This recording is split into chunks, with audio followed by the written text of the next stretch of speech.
Okay, what's up, everybody? Welcome to another episode of the Vibrations Podcast, and we are here with a big-time YouTuber, a big-time social media prowess. Everyone, please welcome Miss Hannah Garske. Hannah, how are you doing? I'm excited to be here. I'm doing really good. How are you? I'm fabulous. Although this rain is really kind of beating my ass I right know, now. right? How was the drive? How was the journey down here? Not too bad. Live about like 30 minutes from the cities. Good drive. Yeah, so I made fun of Vanessa the last episode about where you stay. Close to that. No, I'm just kidding. Basically the same story I told her. I tore my ACL when we played in high school. Oh, okay. Playing basketball. I tried to do a Euro step on somebody. Thought I was a little European basketball player, but I guess not. Didn't work out. I fucked my shit. Let's get back on topic. So, how's quarantine been for you? I mean, I can't really see it being too different for you. Not at all, really. Like, I've been working from home for a good 2 years, so it really has not changed. The only thing is, like, I look forward to my weekends. Yeah. I just like getting ready. I like doing makeup, going out, and that's about it. Like, not even going out. Like, I just go to the mall or something. Is that like what you do really in your free time anyways? Do you just like hit the mall and just go shop for new clothes? 'Cause I know you're super big into fashion. I honestly have not actually, like, physically shopped for clothes at a mall in a very long time. Like, I do order a lot online. Like, I get a lot sent to me. I literally just go to the mall and, like, people watch just to get out. Yo, that's low-key becoming the new wave though, like online shopping. Like ever since COVID-19 started, I probably bought like 10 pairs of shoes. For sure. Oh, like Yeezys, retro ones, like everything. Do you have like a specific brand of shoe that you like? Like, what's your favorite shoe? I'm not really a shoe person. Like, I'm just, whatever is thrown at me, I will take it. I love it.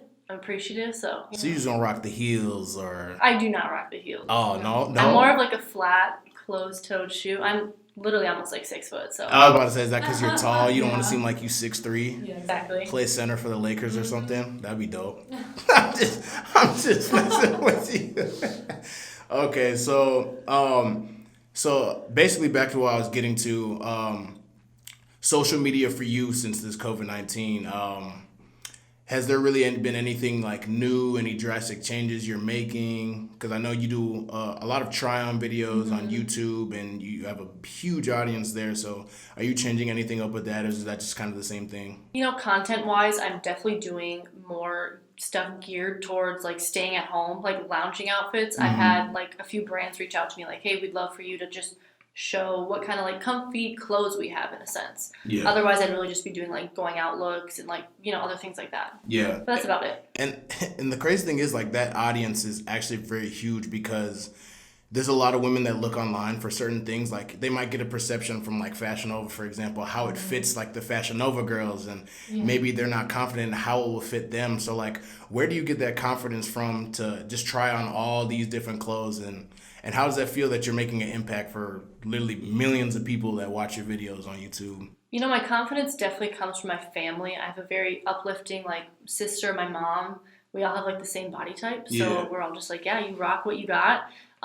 So I really do, like, I wouldn't say it's more confidence. I'm just like, I'm showing you this. Like, I like this, and I think somebody else will. That's really what it is for me. And it's crazy because I asked my mom, like, my mom was like, oh, who are you interviewing next? I was like, oh, it's this, her name's Hannah. She does a lot of stuff on YouTube. She was like, oh, really? Like, what does she do? So I sent her your profile. She was just like, and my mom's little African accent, she was like, like, what? Like, she looks so good, like, wearing all this stuff. I was just like, yeah, like, this is what she does. She was like, oh, please tell her to send me some stuff. Like, send me some clothes or something. Yeah. I was just like, yeah, Mom, I don't really know her all that well, so I don't think she's going to tell me yeah. So I think we might as well just skip that path. So it's all good, though. Worth a shot. It was worth a shot. No, I told her I'd ask you, but I'm not actually asking you. So what made you get into the YouTube field? Because I know everyone has different paths as far as getting there. So like what made you get into it? Like what made you start it? I feel like I have always watched YouTube, like, ever since like middle school, ever since it really came out. And I loved the fact that like just recording yourself, just talking. I'm not really even like a talker per se, but I just love the fact like that I'm recording. I am like, I'm not like a tech geek, but I do love cameras. I love computers. I just love all that type of software stuff. I love graphic design. So just to almost like mesh it into one just made sense, and I finally just kind of like pulled the trigger and went for it. My fiance now, but boyfriend back then, he was just like, you know what, go for it. And I think I filmed my first video in his bedroom at his parents' house, something like that. Yeah, so it was just, I think, a long time coming, honestly. Like, I knew I wanted to do it. How does he feel about that? Because I know I'm sure you get so much different feedback. Like when literally when I posted that you were going to be on the show, I probably had like 3 of your followers out of random. I was like, oh my God, Hannah, you're so beautiful. Put like heart faces and stuff under the comments. I'm like, who the fuck is this? I definitely have a very prevalent male following. Like, I'll put that out right there. Like, just, it is what it is. You know, I feel like that's what comes with my body type. If I could change it, I don't know if I would. It just definitely depends on, you know, you get weird comments a lot. And I don't think my fiance now is the more like possessive type. If I am happy, like, he is all for it. Yeah. Yeah. Wow. Yeah. No, that's good. That just shows you guys have a healthy relationship, because I know so many probably psychotic dudes out there that are literally just like, nah, you can't show off your body like that. Nah, I'm not letting that shit happen. Like, nah, no way. But it's good that he's letting you follow your dreams and do what you got to do, because I mean, you eating off it, you know what I'm saying? Like, you making your whole living off YouTube. So like, as far as what did you think your audience was gonna be like going into this? Like, were you mostly targeting like women with different body types, or were you like targeting more of just, I guess I don't really know what I want to ask. Like, what were you targeting? First of all, like, I started YouTube doing makeup. I have a passion for makeup. I mean, I like big passion for it back then, but I really do also like fashion and stuff like that. And my YouTube channel was not taking off with like makeup, because it's so saturated. So I just kind of saw like the market for reviews for fashion, so I decided to lean more towards that. And I was obviously definitely pushing it for women, and I feel like because my body type, just a bunch of men decided to follow me. And I do have like, I have a great female audience as well. I have a lot of kind of women behind the scenes, because on a lot of my social medias, like, it's all men commenting and everything. And, you know, I'm grateful for my audience, so I wouldn't have it any other way, but I'm still definitely gearing it more towards women. I did create a vlog channel just for more like casual content, and I'm not really pushing it on my main channel. Of course, like, I've linked, just posted a video, but I'm really trying to organically grow my audience there. And it's just like financial stuff I want to talk about, just stuff I like have on my mind. And it's like, why can't I just put it out there? Exactly. And and the crazy thing is, like, as weird as it's gonna sound for all like the men out there, like, men, like, my aunt once told me, like, this is gonna be like a very weird comment. Like, my aunt told me, she was like, sex sells. And it's not that you're posting anything, like, you're not trying to be sexual, you're just trying to show off, like, you're trying to promote what you're wearing. And it's crazy because all the creepy ass niggas just I can only imagine under the comments just going crazy. Just how do you even, like, do you even respond to all that? Like, what's the feedback that you really even, I'm sure you don't even give them feedback. Like, well, it definitely got to me in the beginning, because I'm like, oh my God, like, how can people think like this? This is gross. Disgusting. And then I always found myself like reading the comments, deleting them, like being embarrassed of like, oh, my friends and family are going to see that people think this of me. But at the end of the day, it's like, whatever. Like, you know, it's bound to happen, so why, like, push it away? And low key, like, those creepy men are paying your bills. They're paying, they're literally throwing bread in your pocket. And I know that's obviously not the audience you're trying to attract, but unfortunately, certain things happen a certain way, and it's kind of just like, bruh, like, oh well. It is what it is at the end of the day. It is what it is. So, the controversial question I was going to ask you, so what do you think about women who do OnlyFans? Like, what's your perspective on that? Because there are hundreds upon thousands of different, like, things people want to talk about OnlyFans. Like, oh, my bill's getting paid. Like, da-da-da. I'm not a whore. I'm a businesswoman. Like, what are your thoughts on that? First, I don't think there's anything wrong with it. I get comments on the daily. Start an OnlyFans, start a Patreon. Like, they're kind of go hand in hand. It's just not for me. I'm trying to promote like my videos to women. I'm not trying to just kind of conform to my audience in a way. Like, I do want to still kind of like stick to my roots in a way. I don't think there's anything wrong with an OnlyFans. Like, if that's the route you want to take, like there is a market for everything, and you might as well, if that's like what you're comfortable with, you might as well do it, you know. I don't find anything wrong with it. Have you ever thought, even like the slightest thought of doing it? Like, have you ever thought about just, here, let me make an OnlyFans, but let me not post like full body like content, just like post almost like only a little bit of what you post on YouTube. Have you ever thought about like doing that? For sure. I've literally seen like YouTube videos of women like doing OnlyFans for a week, like, and they are like only posting swimsuit pictures, and I'm like, I post that on my Instagram. Why wouldn't I do that? But Exactly. then I partner with so many brands, and just to have like OnlyFans in your bio or something, I feel like you could lose a lot of brand like deals, something like that. And I don't want that to happen. And I don't really think that like those two should go hand in hand, like OnlyFans, no brand deals. Yeah. But I feel like it does. And I was about to say, like, the misconception people have about OnlyFans is because they think it's straight porn. For sure. They think it's literally straight Pornhub, like every single time they look on there. So they're like, people are expecting like full body nudes or like full body, just like ass and titties. So it's like, I just find it so funny because it's not all that. Because I know there's this one woman on Instagram, her name's like Yes Jules or something like that, and she literally posts music on her OnlyFans. Like she posts music and different like albums and guitar solos on it. So it's honestly funny, but I mean, it wouldn't be a bad hustle. What about for men then? Do you think men should go for it? Again, there's a market for everything. Like if you want to do that, She's so funny. I think it's great. Like, you know, why not? Everything's a business at the end of the day, you know? No, that's real, and you just gotta do what you gotta do to put some bread in your pocket. So again, I don't blame women for doing OnlyFans.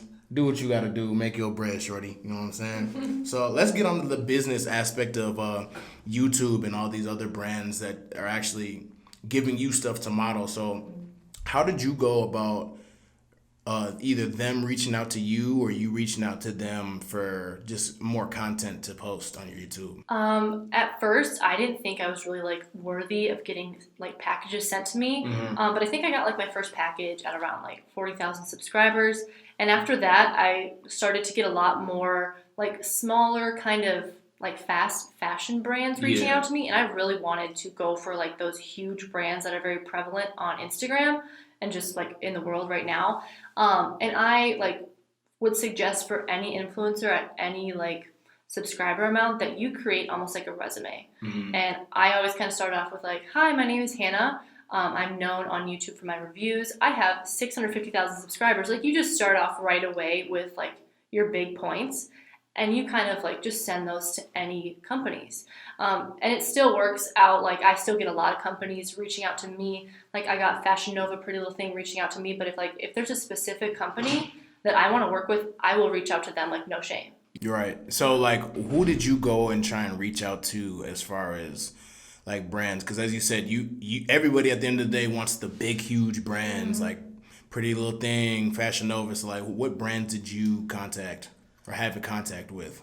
You know, there's not really many off the top of my head. Like I have contacted a lot of like activewear brands, but I also think a smart move would to be like, if maybe you're somebody my size, even smaller, that you do contact those smaller brands that just want the exposure. And it's almost like a win-win. Yes, they are sending you stuff, and I'm sure they would really want you to post like about their items, but they're probably going to repost you as well. So you're also getting that exposure from them. So there's just a bunch of different ways to look at it, really. Right. No, of course. And as far as like Fashion Nova, I know my homeboy is actually a Fashion Nova partner. Do you guys get paid to like rock their content, or do they just send you packages in the mail like here's this set of clothes, like just wear this and post pictures on it? Like how does that go? There are some instances where like they want to do a sponsored post with you or a sponsored like YouTube video, but it really just depends. Like if I want some new clothes and I think this outfit, like this video is going to do really well, I'm just going to be like, here's my 10 items, like can you send me these? And they'll send me them, like no problem.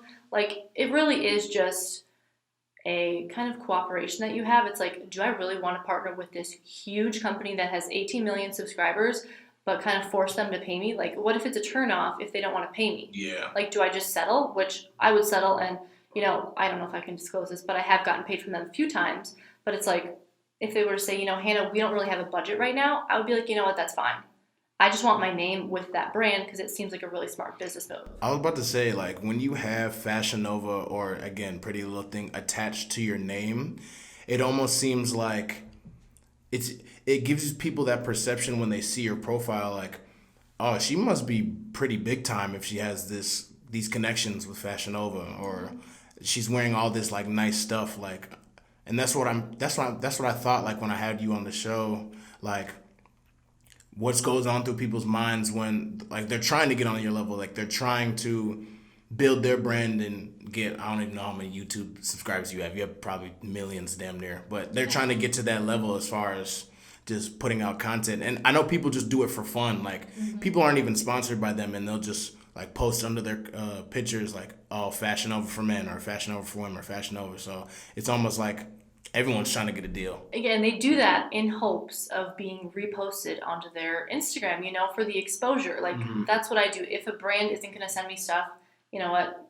That's okay. Like, probably I'll buy it anyway, and I'll take the picture, I'll tag them, like, do that, and like in hopes that they would repost me. And it's just like, I feel like that's what a lot of people do. Like, they just want the exposure to kind of take off. It's so bogus because I buy most of my clothes from Fashion Nova, and I have no shame admitting that because they got some fire ass clothes. Yeah. And I would repost, like, I would post their stuff and put Fashion Nova for men on the tag so many times and be so fed up I didn't even get a like.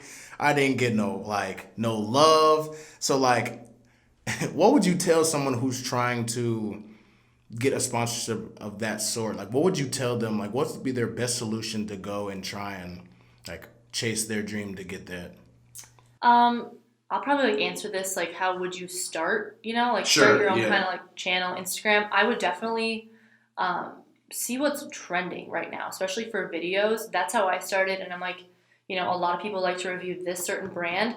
Maybe I can invest my own, like, they're not going to send me stuff because I'm so small. I can invest my money in that and, like, use those hashtags and everything to hopefully get YouTube to push the video. Like, I would definitely suggest that you do stuff that is trending right now. Like, you just have way more of a chance of being seen. Yeah. Yeah.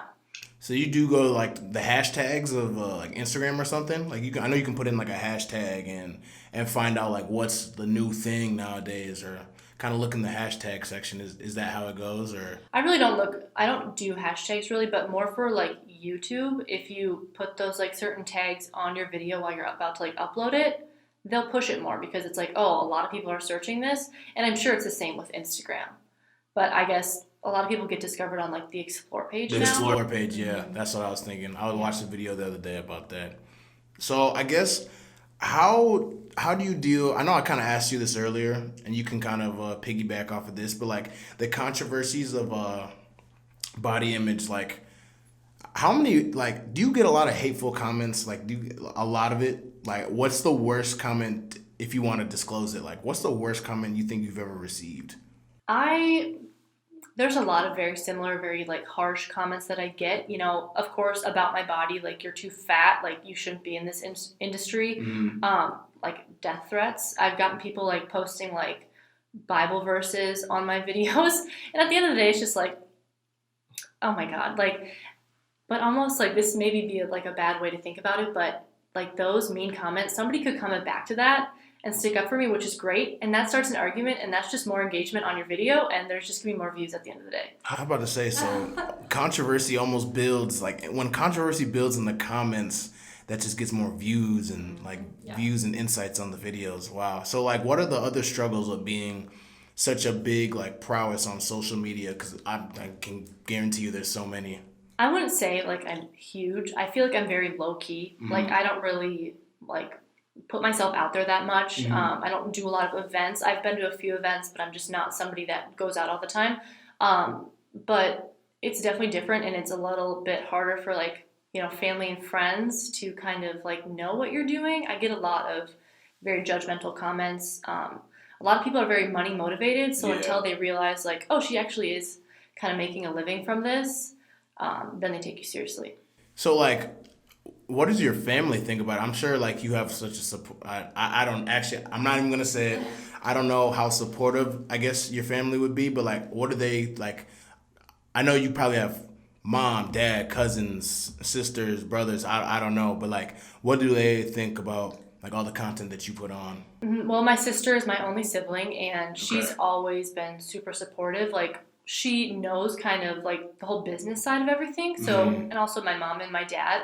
I'm not very close with like my other family members, like my Right. cousins and everything. So again, they're kind of like just watching, From a afar. little skeptical, but they're very kind to me. But it's hard to describe, I guess. Yeah. Yeah, I mean, I couldn't see so much like hate for it. It's not like you're out there just being like one like a shameless celebrity, just like posting your body just for no reason. You have a reason for doing everything that you're doing, and again, at the end of the day, like money's the motivation. Like at the end of the day, you're just trying to hit six figures, trying to hit seven figures. So, where do you like in the next like 5 years? Let's just say like where do you plan to be as far as your YouTube and I guess your social media? I'm not even gonna limit you just to YouTube. You're everywhere. I don't want to be naive, so it's just like maybe YouTube isn't a forever thing. I do love what I do right now, and I love the whole aspect of editing, graphic design, all that stuff. But I really do want to kind of dip my toes into like the like realty side of everything as well. I would love to become an investor, just kind of like broaden my range of everything, I guess, and also maybe even start a company. Like I've thought about stuff, but it's like, will I actually do it? I would hope, but I'm not naive to the fact that it's like maybe one day YouTube won't be a thing.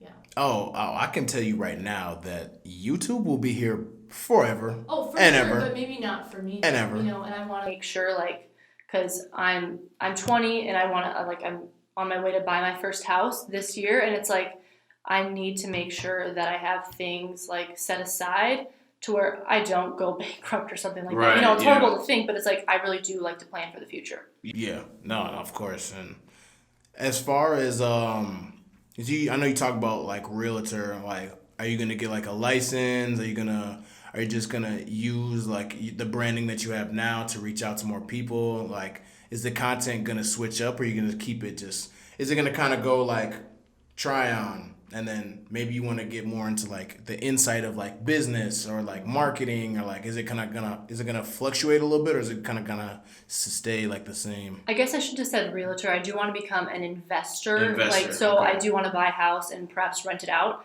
So that's what I want to do with my first house. I'm going to live in it for a couple of years, rent it out, make my money from that. But with that, that's also why I started my vlog channel, because it's like I also want to dip my toes in something else. It's like if I can make money from me chatting about like other things, and I know I sound bad when everything is about money, No. but at the end of the day, it's like I got bills to pay. So, but it's really something that I like to talk about. So I did start my vlog channel. It's going to be just a bunch of casual videos. Like I have talked about like finances and stuff, and like I bought my car. It's not the best decision I've ever made. Like just stuff like that. Well, honestly, we can't wait for that content because I'm going to tune in. I can't wait to see what happens to you in the future and just how well you're going to expand your brand and just become big time. So Thank you. I know I can't wait to watch it. So is there any other gems that you kind of want to drop on the show? Give a shout out to anybody in particular? Is there anything that's on your mind? I just definitely want to say, like, if you're somebody that wants to be in the social media realm and just haven't done it yet, I would highly recommend that you do. Like, again, there's a market for everything, and the time is now, I think. Yeah, especially just being locked up in the house. You might as well do something as far as get a camera, post a lot on social media. Nothing's wrong with that, and I mean, just keep it moving. So yeah, Hannah, we really appreciate you coming on the show and venturing through this whole ass storm. So yeah, I really appreciate. No, seriously. So this will conclude another episode of the Vibrations Podcast. Make sure you guys follow Hannah on Instagram and YouTube. We'll put her tag on below or on the video. And you guys tune in for the next episode of Vibrations Podcast. So we'll see y'all later.